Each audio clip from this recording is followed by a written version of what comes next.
continuación vamos a presentar y a debatir sobre los resultados y el diseño y un poco todo el desarrollo del estudio de prevalencia de enfermedades periimplantarias que ha promovido SEPA, que es un proyecto que comenzó hace mucho tiempo, en el año 2012, para desarrollar el tema con mucha más profundidad. Tengo el honor de compartir el podium aquí con el doctor Daniel Rodrigo, que ha sido uno de los coordinadores del estudio, y el doctor Ignacio Sanz, que de la mano, junto con Elena Figuero, han sido el núcleo duro, bajo la supervisión también del doctor David Herrera, el núcleo duro del desarrollo de esta investigación, que, como os decía, ha visto la luz a finales de este año pasado, el 2018, y que está en vías de publicar el segundo artículo analizando una serie de variables secundarias. Después de mi introducción, voy a hacerle una pregunta al doctor Rodrigo, que, como os decía, fue probablemente el verdadero motor de esto. Él formaba parte de la junta directiva de Nuria Valcorba y se le encomendó la labor de de aglutinar este grupo de trabajo de enfermedades periimplantarias para diseñar este estudio. Quería preguntarte primero cuáles han sido los principales resultados del estudio de preimplantitis, es decir, cuál era el objetivo principal y cuáles han sido los resultados. Bueno, pues yo antes de contestarte a esa pregunta quería poner de relieve las dimensiones del estudio, porque es un estudio donde veis que ahí han participado algunos autores. El doctor Adrián Guerrero me ha dicho que yo he sido el impulsor, pero todos hemos trabajado con la misma intensidad. Hemos sido 10 personas que durante 6 años, reunión tras reunión, hemos ido sacando el trabajo adelante. Ya digo, 10 personas involucradas.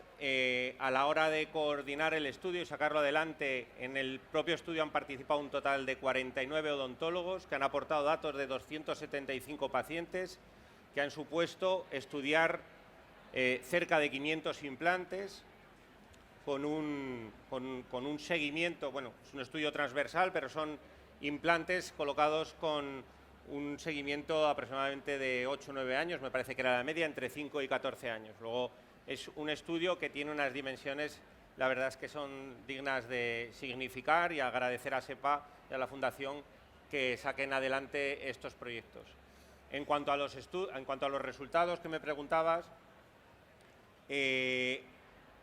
pone de relieve y hace énfasis una vez más en un estudio de estas características, que además se diferencia de otros en que es una muestra representativa del universo odontológico español, es decir, no es un estudio que se haga en una clínica privada con los pacientes que tiene esa clínica privada y la idiosincrasia de esos pacientes y ese contexto.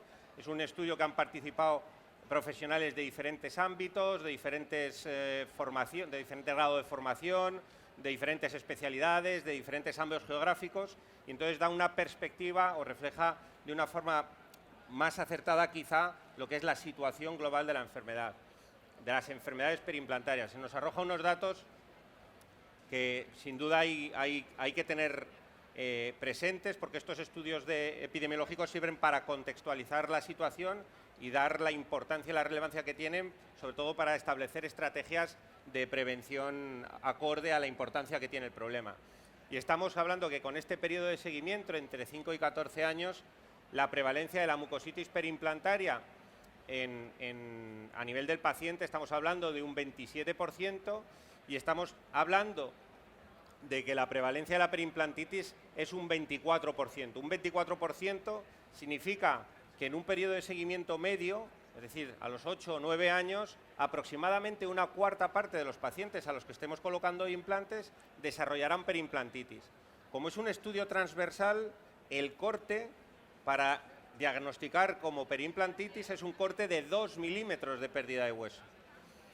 Si nosotros quitamos todos los pacientes diagnosticados de periimplantitis, que es pérdida de hueso de más de 2 milímetros, de 2 o más milímetros más sangrado, si quitamos ese grupo de pacientes, que es un 24%, si quitamos el grupo de pacientes con mucositis periimplantaria, que es otra patología, aunque tiene más fácil solución, y si quitamos incluso los implantes que tienen 2 milímetros de pérdida de hueso, aunque no sangren, pero algo pasa, pueden ser pacientes ya que han pasado esa perimplantitis o implantes que tienen una predisposición a tener la enfermedad, estamos hablando que únicamente el 30-35% de los implantes que colocamos ahora, al cabo de 8 o 9 años, estarán sin ningún tipo de incidencia, lo cual yo creo que refleja unos datos dignos de reseñar y de contextualizar para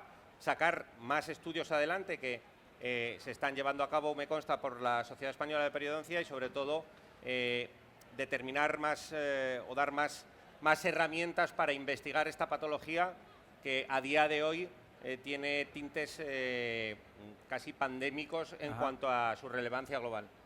Y, bueno, pues los datos son realmente muy contundentes y nos tienen que hacer reflexionar, pero también alguien podría pensar, bueno, quizás eso ha ocurrido porque la muestra de pacientes que se han analizado dentro de este estudio ha dado la casualidad que eran de, bueno, pues de un sector muy concreto de la población o tratados por un tipo de dentista específico y por eso hay más o menos perimplantitis. ¿Se ha hecho algo en este estudio para compensar eso, es decir, para intentar darle mayor aplicabilidad a la práctica clínica real y media de la mayoría de los que estamos aquí? Sí, o sea, hemos tenido que tener en cuenta que el diseño experimental que hemos seleccionado, que es un estudio transversal, desde el punto de vista metodológico tiene muchas limitaciones, sobre todo en lo que se refiere al sesgo. Entonces, ¿qué es lo que hemos hecho nosotros? Tratar de disminuir estas limitaciones teniendo unos criterios muy seleccionados para determinar qué dentistas iban a formar parte del estudio. Entonces nosotros tratamos de dividir a un tercio, al 33%, el número de dentistas que iban a ser o a formar parte del estudio siendo de un perfil periodoncista, un 33% teniendo un perfil generalista y otro 33% teniendo un perfil de cirugía oral o maxilofacial. Luego, además, dentro de este criterio de selección, tuvimos en cuenta la experiencia. Entonces, ¿qué requerimos? Que, independientemente del perfil, el dentista que fuese a formar parte del estudio hubiese colocado por lo menos 500 implantes y llevase más de 5 años poniendo implantes. Y luego, además, ¿qué hicimos? Pues de todos los que pudiesen cumplir el criterio de inclusión, seleccionar la muestra de manera aleatoria. Y además, ¿qué hicimos?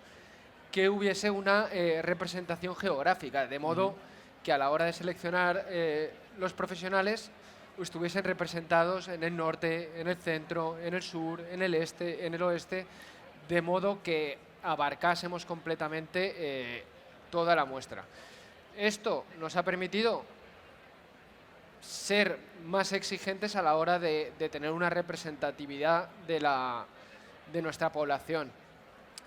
Seguimos teniendo problemas desde el punto de vista metodológico.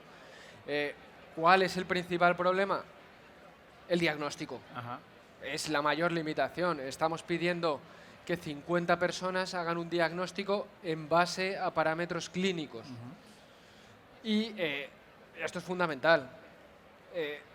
¿Cuál es la verdad con respecto a lo que ha comentado Daniel? Que tenemos un 44% de pacientes que ha perdido hueso por encima del valor umbral. Sangrado puede estar enmascarado por muchos factores.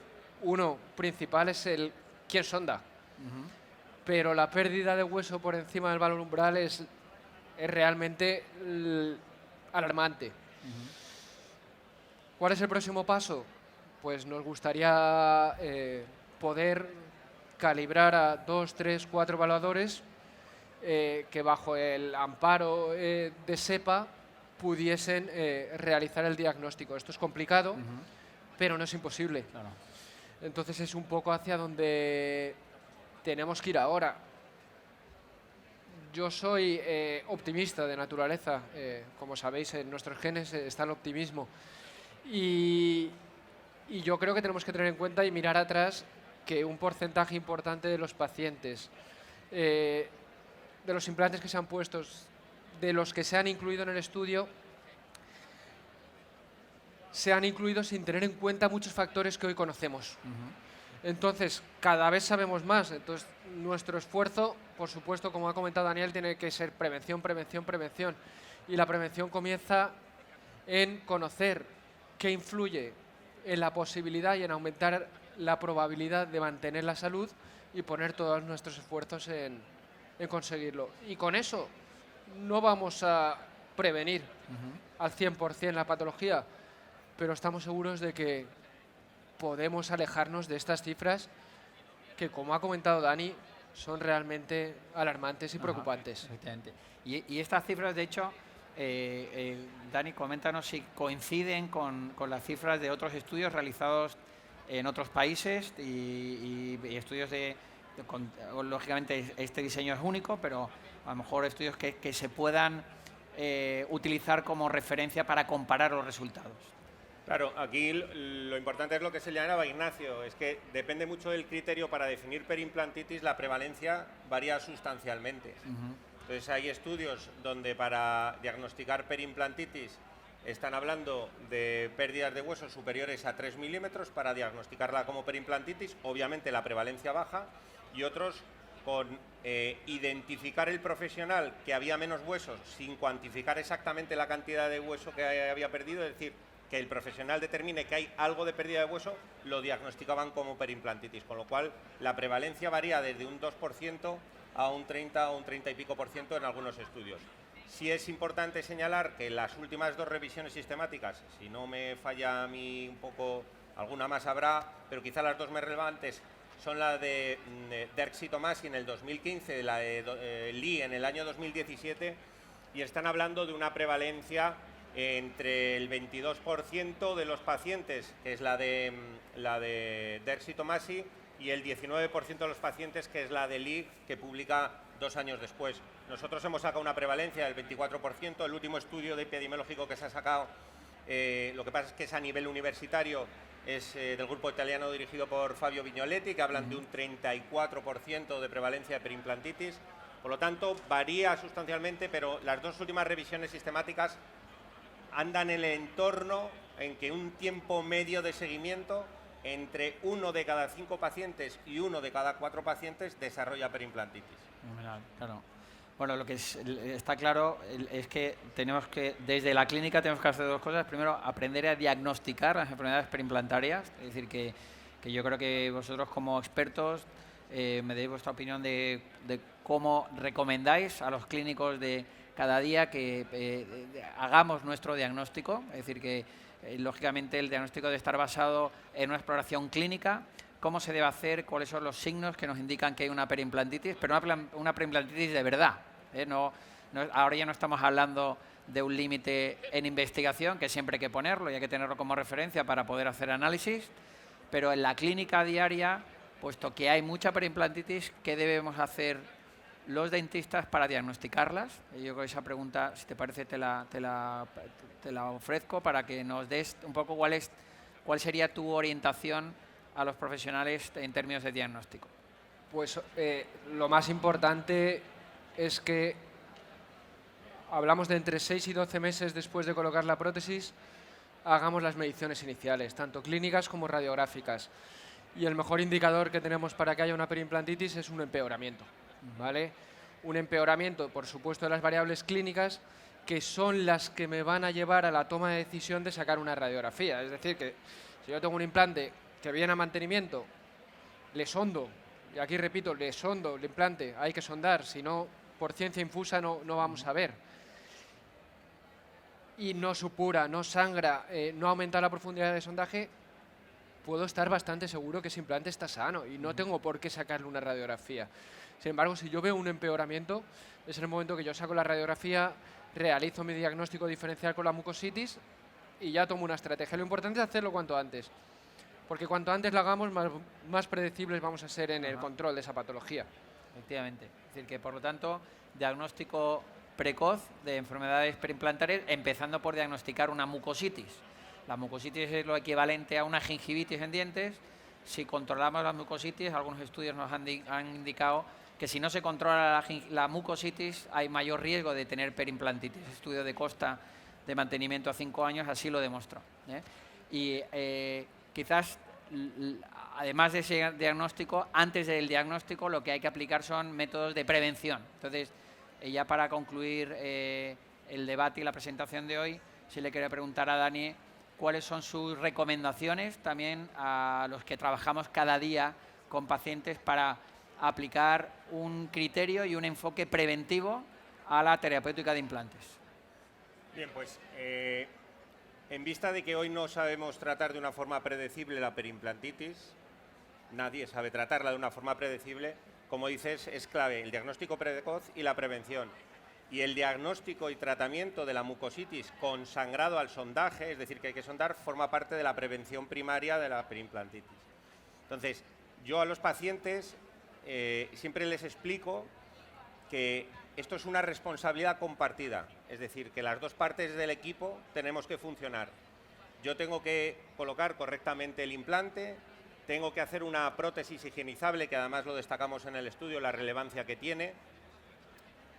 Tengo que dedicar el tiempo suficiente para motivar al paciente e individualizar cada caso. Esa es la parte que me corresponde a mí, pero luego, al ser una responsabilidad compartida, hay otra parte que corresponde al paciente. El paciente tiene que hacerme caso en cuanto a las técnicas de higiene oral y en cuanto a las revisiones de mantenimiento que se protocolizan. Por lo tanto, esta responsabilidad compartida que tiene que entender el paciente es, yo creo, una base fundamental de la prevención de las patologías periimplantarias. Muchísimas gracias. Bueno, pues muchas gracias a todos vosotros por vuestra atención. Yo creo que este estudio de prevalencia de perimplantitis en España nos pone en alerta sobre la frecuencia elevadísima de estas patologías en nuestros pacientes. Como bien decía Ignacio antes, se está trabajando en un segundo análisis de estos datos y espero que en los próximos años se pueda diseñar ese estudio, que la investigación es así. Se hace un estudio, se aprende mucho de los resultados, pero también se aprende de lo que ha faltado por investigar, se crean nuevas hipótesis para nuevas preguntas de investigación y así hay que seguir. Y ahí estará la Fundación SEPA para apoyar este tipo de iniciativas que son tan importantes para los clínicos, pero sobre todo para los pacientes. Muchísimas gracias.